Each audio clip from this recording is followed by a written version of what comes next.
Desta volta, a que tiñan preparada era chegorda. Recuperar a fábrica da luz, que nos parece ben, mas en agresións á natureza. E querían facelo sen ningún beneficio para a cidade. E para iso tiñan que dragar o río.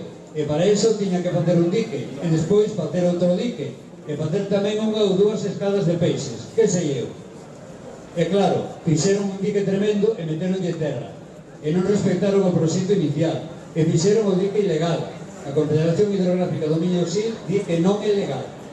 E estragaron o caneiro da luz e puxeron en risco especies vegetais e animais protegidas. O propio Concello recoñece que de seguir outra tempada máis o dique provisional, se cadra non pode resistir a forza da auga.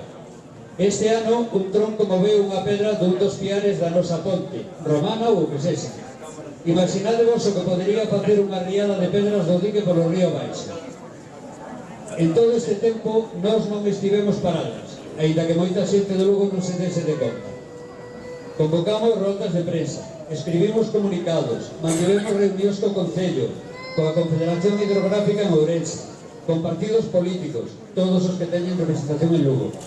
Fixemos concentracións no río, mantivemos unha discreta vixiancia perto das obras, onde hai permanentemente un coche e un traballador dunha das subcontratas desta obra.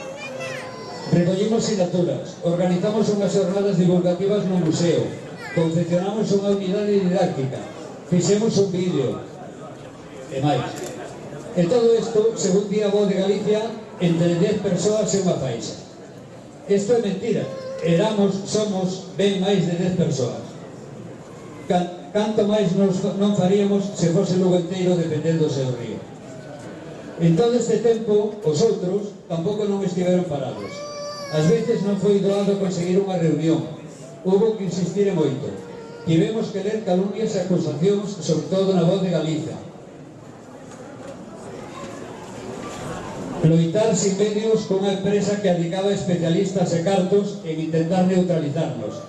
Esa empresa, Inca, denunciounos, intentou meternos medo con amenazas e denuncias judiciais, mandou espías ás nosas reunións e ás nosas concentracións públicas. Podíamos decir hoxe que son como nenos. Eso sí, como nenos maus. Non queremos outro garañón, mas sí queremos loitar por o que é noso, dependendo de especuladores, de prepotentes, de corruptos. E queremos que saiban todos eses que sempre nos terán en fronte deles. E queremos tamén poder contar co vosso apoio para sermos máis.